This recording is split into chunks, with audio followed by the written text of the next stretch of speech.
Good morning students. This is the next lecture regarding your subject agriculture and microbiology. Last lecture में हमने दो topics के बारे में पढ़ा था, that is ओजोला and blue green algae.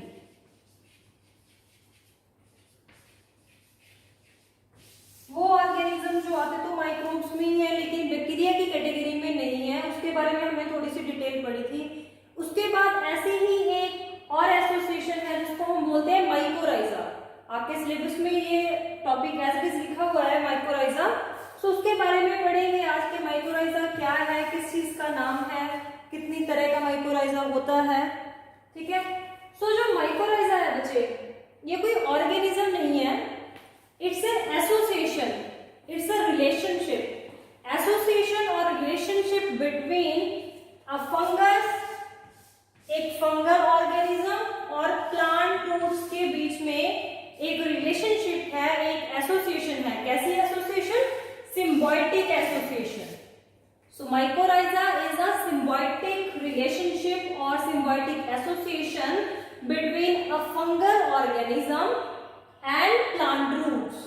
हम इसे माइक्रोबायोलॉजी में क्यों पढ़ रहे हैं? क्योंकि ये एसोसिएशन किस चीज के बीच है? फंगस के बीच में, फंजाई के बीच में, जो कि एक माइक्रोब है. फंगस की एसोसिएशन प्लांट रूट्स के साथ, उसको हम बोलते हैं माइकोराइजा.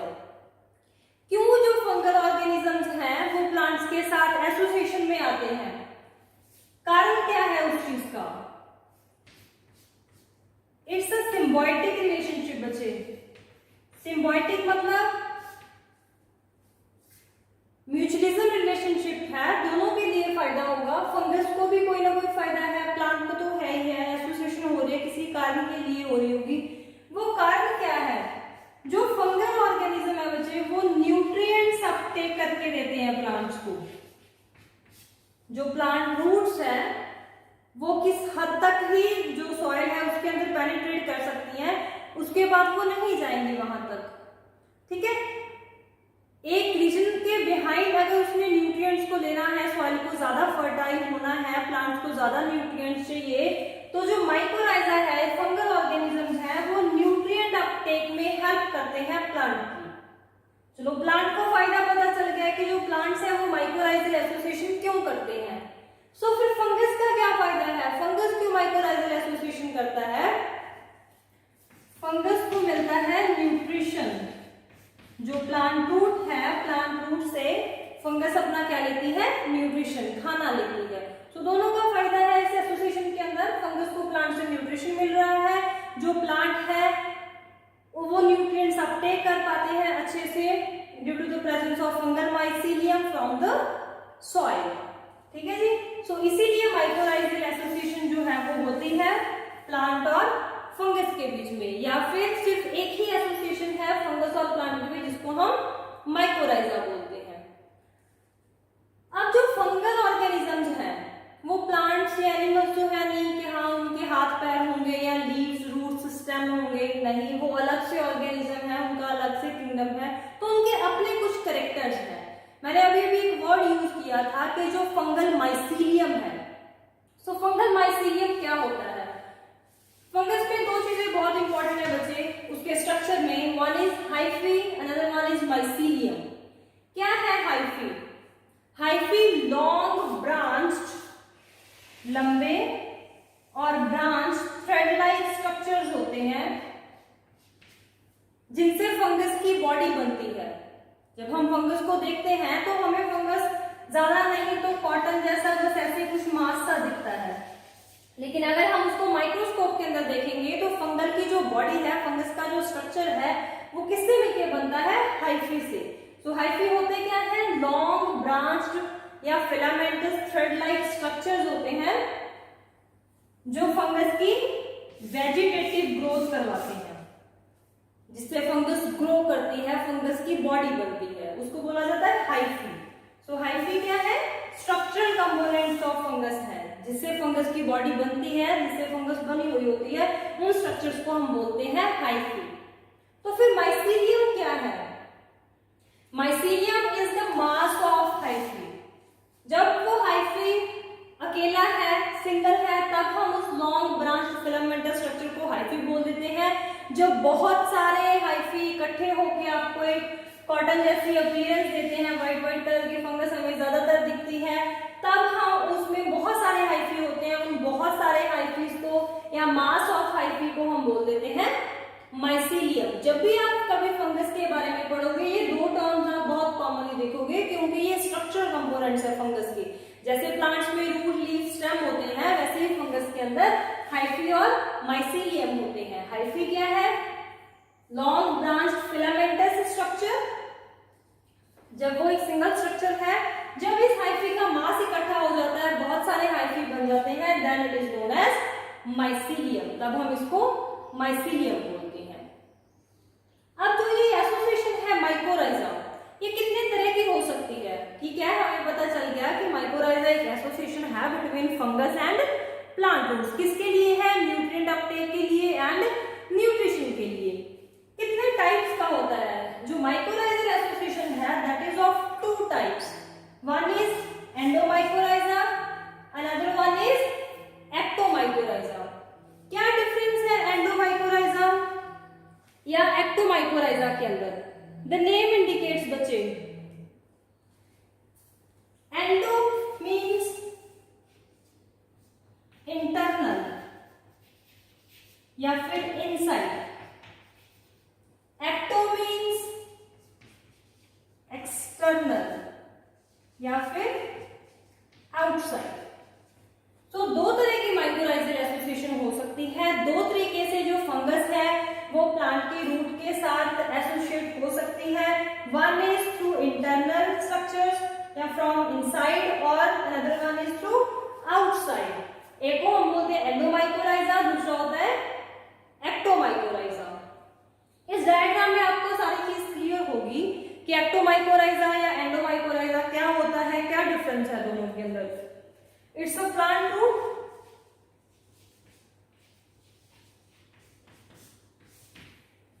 ठीक है। ये सारे सेल्स हैं प्लांट रूट के। इस साइड पे बना हुआ है बच्चे ectomycorrhiza. Ecto means external, outside. कोई स्पोर है, उस स्पोर से माइसीलियम ग्रो कर रहा है। देखो मैंने यहाँ पे मेंशन कर रखा है, it's a mycelium. Mycelium grow कर रहा है। माइसीलियम कहां तक ग्रो हुआ? ये देखो, ये सारा यहाँ तक माइसीलियम ग्रो हो रहा है। इधर ऊपर भी चला गया, फिर यहाँ से ये माइसीलियम ग्रो करते करते सेल्स के इन बिटवीन जो डार्क स्ट्रक्चर आपको दिख रहा है व्हाइट कलर का, ये सारा माइसीलियम ग्रो कर रहा है। लेकिन अगर आप एक चीज नोटिस करो, या तो mycelium outside the root surface grow कर रहा है, ये वाला पूरा स्ट्रक्चर एक स्पोर से शुरू होगा, फर्स्ट स्पोर से नई फंगस का बनना शुरू होता है, ठीक है। तो या तो वो आउटसाइड द रूट है, अगर वो इनसाइड द रूट भी है तो वो इन बिटवीन द सेल्स है, दो सेल्स के बीच में, है ना। किसी भी सेल के अंदर तक माइकोराइजा नहीं, सॉरी माइसीलियम नहीं गया। माइसीलियम या आउटसाइड द रूट है या फिर outside the cell of the root, in between the cells. ये देखो, जो सेल के बीच में जगह होती है, उन बीच वाली जगह में वो ग्रो करता है, इसलिए हम उसको बोलते हैं एक्टोमाइकोराइजा। या फिर वो माइकोराइजा, वो माइसीलियम जो सिर्फ और सिर्फ जो अपनी प्लांट रूट है उसके आउटर सरफेस पे ग्रो करेगा। इसीलिए इस तरह की जो माइकोराइजल एसोसिएशन है उसको हम एक्टोमाइकोराइजा बोलते हैं। कभी भी जो माइसीलियम है फंगस का, वो सेल के अंदर नहीं जाता और हमेशा एक नेटवर्क का स्ट्रक्चर बन जाता है जिसको बोलते हैं हार्टेज नेट। और ये हार्टेज नेट कुछ नहीं होता, माइसीलियल ग्रोथ है outside the root and outside the cells of the root. इसको बोलते हैं ectomycorrhiza. Then what is endomycorrhiza? Endomycorrhiza के लिए एक और नेम भी यूज किया जाता है बच्चे, दैट इज आर्बस्क्युलर माइकोराइजा। आर्बस्क्युलर माइकोराइजा किसको बोलते हैं? एंडोमाइकोराइजा भी बोलते हैं। इसमें क्या डिफरेंस है? इससे ग्रो वैसे होता है, एक स्पोर है, उससे माइसीलियम ग्रो होना शुरू हो गया, फिर वो रूट के कांटेक्ट में आया, आउटर सरफेस से अंदर जाना शुरू हुआ। लेकिन अब आप अगर इन जो मैंने डार्क कलर के स्ट्रक्चर्स है उसको देखो तो वो स्ट्रक्चर्स सेल के अंदर ग्रो कर रहे हैं। जब माइसीलियम किसी सेल के अंदर ग्रो करता है, इनसाइड द सेल ग्रो करता है, तब हम उसको बोल देते माइकोराइजा या फिर आर्बस्कुलर माइकोराइजा। आर्बस्कुलर क्यों? क्योंकि जब वो माइसीलियम किसी सेल के अंदर जाता है, अंदर जाके बहुत सारी ब्रांचिंग कर लेता है, ब्रांच बन जाते हैं, उन स्ट्रक्चर को बोला जाता है आर्बस्क्यूल्स। इसीलिए एंडोमाइकोराइजा को अनदर नेम से भी जाना जा सकता है, दैट इज एंडोमाइकोराइजा। सो आपको क्लियर हो गया होगा इस डायग्राम से कि जो माइकोराइजा है वो एक एसोसिएशन है फंगस और प्लांट रूट के बीच में। क्यों होती है? न्यूट्रिएंट्स या फिर न्यूट्रिशन लेने के लिए सिम्बायोटिक म्यूचुअलिज्म जो रिलेशनशिप है वो उनके अंदर रहता है। दोनों ही फंगस का भी और प्लांट रूट का भी फायदा है। दो तरह का माइकोराइजा हो सकता है, एक्टोमाइकोराइजा, एंडोमाइकोराइजा।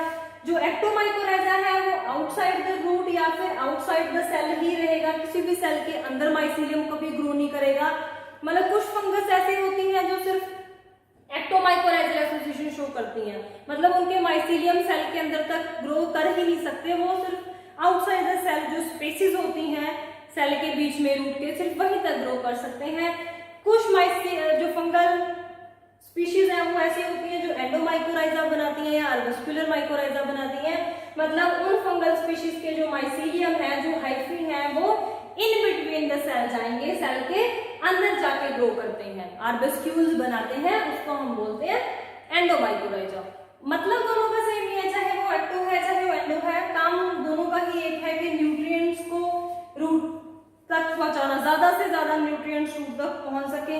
अब देखो रूट हेयर सिर्फ यहाँ तक ग्रो कर रहे हैं, तो जो रूट है मैक्सिमम यहाँ तक न्यूट्रिएंट्स ले सकती है, लेकिन स्पोर यहाँ से शुरू हो गया, यहाँ से उसने वो माइसीलियम बनाना शुरू किया, माइसीलियम ने यहाँ से न्यूट्रिएंट्स को अपटेक करना शुरू किया, तो कितना सारा एरिया इंक्रीज कर दिया इस माइसीलियल ग्रोथ ने, यहाँ से प्लांट न्यूट्रिएंट्स को अपटेक कर सकता है। और यहाँ पर स्पोर को उतना न्यूट्रिशन नहीं मिलेगा जितना न्यूट्रिशन उस माइसीलियम को रूट के अंदर जाके मिलेगा। सो दोनों का फायदा है, न्यूट्रिशन के लिए भी और प्लांट्स को न्यूट्रिएंट अपटेक करने के लिए भी through this mycorrhizal association. I hope आपको ये चीजें क्लियर हुई होंगी। इसके बाद हम नेक्स्ट पढ़ेंगे बच्चे, ऐसे ही कुछ एसोसिएशंस हैं, कुछ कॉमन टॉपिक्स हैं, दैट इज राइजोस्फीयर एंड फाइलोस्फीयर।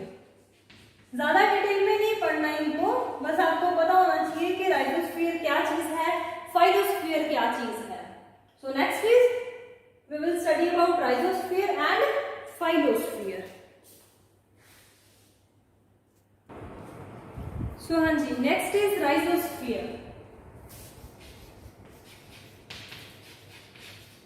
क्या है rhizosphere, किसको बोलते हैं rhizosphere या फिर phylosphere? rhizosphere या phylosphere दोनों सेम चीजें नहीं है, lots of difference between the two. पहले देखते हैं राइजोस्फीयर के बारे में। राइजोस्फीयर क्या है? कुछ नहीं बच्चे, राइजोस्फीयर एरिया है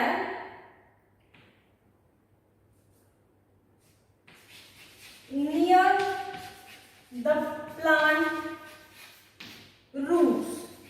जो प्लांट की रूट्स हैं, फॉर एग्जाम्पल अगर यहाँ पे कोई प्लांट ग्रो कर रहा है, ये उस प्लांट की रूट ग्रो कर रही है,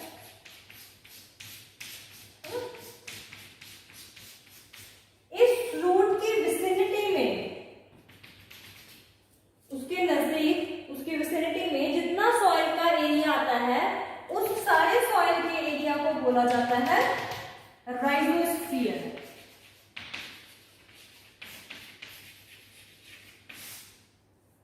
अब देखो आप रूट के विसिनिटी वाले एरिया को हम अलग नेम दे रहे हैं राइजोस्फीयर, हालांकि यहाँ पे भी तो सॉइल ही प्रेजेंट है, यहाँ पे भी कोई अलग चीज तो प्रेजेंट होगी नहीं, तो इतनी सारी सॉइल को हम राइजोस्फीयर क्यों बोलते हैं, बाकी सारी सॉइल को सॉइल क्यों बोलते हैं? इसका कारण है राइजोस्फीयर में अब देखो जो प्लांट रूट्स होती हैं बच्चे, प्लांट रूट्स कुछ ना कुछ एक्सुडेट्स रिलीज करती हैं, कुछ ना कुछ सब्सटेंसेस ऐसे रहते हैं जो प्लांट रूट के हेयर में से या प्लांट रूट के सरफेस में से रिलीज होते रहते हैं, और वो जो जितने भी एक्सुडेट रिलीज होते हैं, अब इतनी अमाउंट तो होती नहीं कि वो सारी सॉइल में जा सके, वो कुछ एरिया ही है जहां तक वो पहुंच पाते हैं, और जहां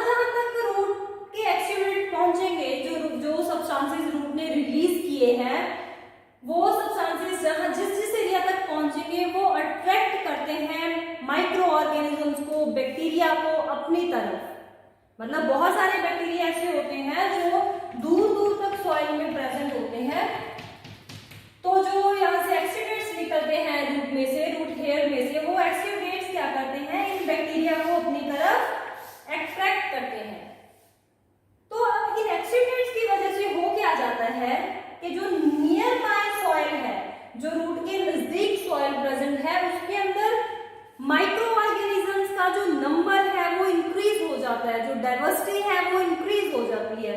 यहाँ पे बहुत सारे माइक्रो ऑर्गेनिजम्स होते हैं। माइक्रो ऑर्गेनिजम्स का जो नंबर है वो राइजोस्फीयर में बहुत ज्यादा होता है as compare to the other soil. या हम दूसरी तरह बोल सकते हैं कि वो soil near the plant root जिसके अंदर बहुत ज्यादा अमाउंट ऑफ माइक्रो ऑर्गेनिजम्स है, उसको हम राइजोस्फीयर बोलते हैं। बहुत सारे माइक्रो ऑर्गेनिजम्स या ज्यादा माइक्रो ऑर्गेनिजम्स क्यों है इस एरिया में? Due to the presence of exudates जो रिलीज किए हैं प्लांट रूट्स में। वो अट्रैक्ट करते हैं माइक्रो ऑर्गेनिजम्स को अपनी तरफ। क्यों करते हैं? क्योंकि वो सारे यूजफुल माइक्रो ऑर्गेनिजम्स होते हैं, प्लांट्स को न्यूट्रिएंट्स अपटेक में हेल्प करते हैं, नाइट्रोजन को फिक्स करते हैं, बहुत सारे डिजीज कॉजिंग जो बैक्टीरिया होते हैं उनको खत्म भी करते हैं। सो प्लांट अपने फायदे के लिए क्या करते हैं? क्योंकि हमें पता है कि कोई भी सॉइल तभी फर्टाइल हो सकती है जब उसके अंदर बहुत ज्यादा माइक्रो ऑर्गेनिजम्स प्रेजेंट है। सॉइल फर्टिलिटी को इंक्रीज करने के लिए जो राइजोस्फीयर की सॉइल है, मतलब वो सॉइल जिसके अंदर बहुत सारे माइक्रो ऑर्गेनिजम्स प्रेजेंट हैं, वो सॉइल सबसे ज्यादा फर्टाइल होती है as compare to the soil which is present in the nearby areas. So rhizosphere है क्या? एरिया ही है, सॉइल ही है नियर द प्लांट रूट, लेकिन उस सॉइल के स्ट्रक्चर में, टेक्सचर में बहुत ज्यादा डिफरेंस होता है as compare to the other soil. क्यों? क्योंकि उसके अंदर जो माइक्रो ऑर्गेनिजम्स की अमाउंट है, क्वांटिटी है, वो ज्यादा रहती है। क्योंकि जो एक्सुडेट्स रूट्स रिलीज करती हैं वो सारे सब्सटेंसेस माइक्रो ऑर्गेनिजम्स को अपनी तरफ अट्रैक्ट करते हैं, सो दैट प्लांट के नजदीक बहुत ज्यादा माइक्रो ऑर्गेनिजम्स रह सके, वो प्लांट्स को न्यूट्रिएंट जो है, प्लांट की जो सॉइल की फर्टिलिटी है वो इंक्रीज कर सके, प्लांट को ज्यादा से ज्यादा न्यूट्रिएंट्स मिल सके। जो राइजोस्फीयर है उसमें कौन से माइक्रो ऑर्गेनिजम्स होते हैं? सभी तरह के माइक्रो ऑर्गेनिज्म हो सकते हैं बच्चे। बैक्टीरिया भी हो सकती है, फंगस भी हो सकती है, प्रोटोजोआ भी हो सकते हैं। जितने भी माइक्रो ऑर्गेनिजम्स हमने माइक्रोबियल वर्ल्ड में पढ़े हैं वो सारे के सारे माइक्रोब्स जो हैं वो राइजोस्फीयर में प्रेजेंट हो सकते हैं। किसी की अमाउंट ज्यादा हो सकती है, किसी की अमाउंट कम हो सकती है। कौन कौन से फैक्टर्स हैं जो राइजोस्फीयर का जो कंपोजिशन है अपने माइक्रो ऑर्गेनिजम्स को लेके, कि कौन कौन से माइक्रो ऑर्गेनिज्म प्रेजेंट होंगे, कितने प्रेजेंट होंगे, ये चीज किस चीज पे डिपेंड करती है? या बोल सकते हो कि राइजोस्फीयर कैसा होगा, ये चीज कौन डिसाइड करता है? कौन से वो फैक्टर्स हैं? बहुत सारे फैक्टर्स हैं बच्चे। जैसे फर्स्ट है प्लांट एज, प्लांट की एज कितनी है। अब जो फास्ट ग्रोइंग अभी ग्रो कर रहा प्लांट है, थोड़ी देर हुई है उसके ग्रोथ पीरियड को, तो उसके अंदर ज्यादा कैपेसिटी होगी एक्सुडेट्स रिलीज करने की। जितने ज्यादा एक्सुडेट्स रिलीज होंगे उतने माइक्रो ऑर्गेनिज्म ज्यादा आएंगे, उतना राइजोस्फीयर ज्यादा फर्टाइल होगा। तो प्लांट की एज, जो ओल्ड प्लांट हो चुका है, जो मरने की कगार पे है प्लांट, वो उतने एक्सुडेट्स रिलीज नहीं कर पाएगा। सो राइजोस्फीयर में कौन से माइक्रो ऑर्गेनिज्म कितनी अमाउंट में प्रेजेंट होंगे ये डिपेंड करता है प्लांट एज के ऊपर, सॉइल टाइप के ऊपर। सॉइल की टाइप कैसी है? क्ले सॉइल है, सैंडी सॉइल है। अब अगर क्ले सॉइल है तो उसके अंदर तो पार्टिकल साइज इतना छोटा होता है कि जगह ही नहीं होती सॉइल पार्टिकल्स के बीच में, तो माइक्रो ऑर्गेनिज्म ज्यादा नजदीक तक नहीं आ सकते, प्लांट के ग्रो नहीं कर सकते उतने ज्यादा जितना अच्छा वो सैंडी सॉइल में या मिक्स सॉइल में ग्रो करेंगे। ठीक है, सो सॉइल टाइप कैसी है वो डिपेंड करता है। सॉइल का पीएच कैसा है? माइक्रो ऑर्गेनिजम्स की ग्रोथ के लिए एक अच्छी पीएच का होना भी बहुत जरूरी है, मतलब वो पीएच जिसके ऊपर माइक्रो ऑर्गेनिज्म अच्छे से ग्रो कर सकें। तो सॉइल की पीएच क्या है वो भी डिपेंड करेगी कि राइजोस्फीयर का स्ट्रक्चर जो है वो कैसा रहेगा। जो टेम्परेचर है उस एरिया का या उस सॉइल का टेम्परेचर भी मैटर करेगा कि कौन से माइक्रो ऑर्गेनिज्म ग्रो करेंगे, कितने नंबर में ग्रो करेंगे। So there are many factors जो ये डिसाइड करते हैं कि राइजोस्फीयर का जो जनरल स्ट्रक्चर है उसके अंदर कौन से माइक्रो ऑर्गेनिज्म आएंगे, कितनी अमाउंट में आएंगे। ठीक है जी, उसमें से कुछ जैसे प्लांट एज होगी, प्लांट की टाइप पे डिपेंड करती है, कौन सी स्पीशीज है। कुछ प्लांट स्पीशीज ऐसी हैं जो बहुत ज्यादा एक्सुडेट्स रिलीज करती हैं, जिनमें से बहुत ज्यादा सब्सटेंसेस रिलीज होते हैं, जैसे एरोमेटिक प्लांट्स जो होते हैं। लेकिन कुछ प्लांट्स ऐसे हैं जिनकी रूट्स कोई एक्सुडेट्स रिलीज नहीं करती ज्यादातर, तो उसका राइजोस्फीयर में उतने ज्यादा माइक्रो ऑर्गेनिज्म नहीं हो सकते। तो डिपेंड करता है कि प्लांट स्पीशीज कौन सी है, प्लांट टाइप क्या है। सो ये कुछ फैक्टर्स हैं जो राइजोस्फीयर को बनाते हैं, जिनकी वजह से राइजोस्फीयर का स्ट्रक्चर डिसाइड होता है। आई होप आपको क्लियर हो गया होगा कि राइजोस्फीयर है क्या, कुछ नहीं है। राइजोस्फीयर जो रूट प्लांट रूट है उसकी विसिनिटी में प्रेजेंट सॉइल को ही हम राइजोस्फीयर बोलते हैं। बस उस सॉइल के अंदर जो माइक्रो ऑर्गेनिजम्स का नंबर है वो बहुत ज्यादा होता है due to the release of exudates by plant roots, क्योंकि जो प्लांट रूट्स वहां पे बहुत सारे सब्सटेंसेस रिलीज करती हैं जो माइक्रो ऑर्गेनिजम्स को अट्रैक्ट करते हैं। उसके बाद एक हमने और पढ़ना है, दैट इज फाइलोस्फीयर। फाइलोस्फीयर क्या है मुझे? जो फाइलो टर्म है that is used for leaves, वो लीव्स के लिए यूज की जाती है। जैसे रूट्स की विसिनिटी में बहुत सारे माइक्रो ऑर्गेनिजम्स ग्रो कर सकते हैं, वैसे ही जो प्लांट के लीव्स होते हैं उनके ऊपर भी बहुत सारी माइक्रोबियल ग्रोथ होती है, बहुत सारे फंगल ऑर्गेनिजम्स, बहुत सारे बैक्टीरियल ऑर्गेनिजम्स ग्रो कर सकते हैं। सो जो लीफ के ऊपर अलग अलग तरह के बैक्टीरिया, अलग अलग तरह के फंगस ग्रो करती है, ऑर्गेनिजम्स ग्रो करते हैं, उस चीज को हम बोलते हैं phyllosphere, the growth of microbial organisms on the leaf surface, that is known as phyllosphere. इसके बारे में ज्यादा डिटेल्स नहीं है, बस ये है कि कौन कौन से बैक्टीरिया, अलग अलग तरह के बैक्टीरिया ग्रो कर सकते हैं, अलग अलग तरह की फंगस ग्रो कर सकती है। ठीक है, सो फाइलोस्फीयर आपको पता होना चाहिए क्या होता है। जैसे राइजोस्फीयर है, रूट की विसिनिटी में जो सॉइल है उसके अंदर ग्रो करने वाले माइक्रो ऑर्गेनिज्म या उस सॉइल एरिया को हम राइजोस्फीयर बोलते हैं। वैसे ही लीफ के ऊपर जब माइक्रोबियल ग्रोथ होती है, जो माइक्रोब्स लीफ के ऊपर ग्रो करते हैं, उनको हम फाइलोस्फीयर का नेम दे देते हैं। सो इसके साथ आपके जो 4 कॉमन टॉपिक्स थे, ब्लू ग्रीन एल्गी क्या है, ओजोला क्या है, माइकोराइजा क्या है, राइजोस्फीयर क्या है एंड फाइलोस्फीयर क्या है। जनरल से टॉपिक से ज्यादा डिटेल नहीं पढ़नी थी इसकी आपको, सो वो अब हमारे कवर हो चुके हैं। इसके बाद आपका बचे एक ही मेन टॉपिक रहता है कवर करने के लिए, that is use of microbes for various purposes, जैसे बायोडीजल प्रोडक्शन के लिए, बायो फर्टिलाइजर्स के लिए। मतलब हम जो बैक्टीरिया है या जो माइक्रोब्स हैं उनको यूज कैसे करते हैं, उनका इंडस्ट्रियल यूज क्या है, उनका फील्ड यूज क्या है, मतलब अब हम आगे उनके यूजेस के बारे में पढ़ेंगे, वो हम नेक्स्ट लेक्चर से स्टार्ट करेंगे। That's all for today, thank you.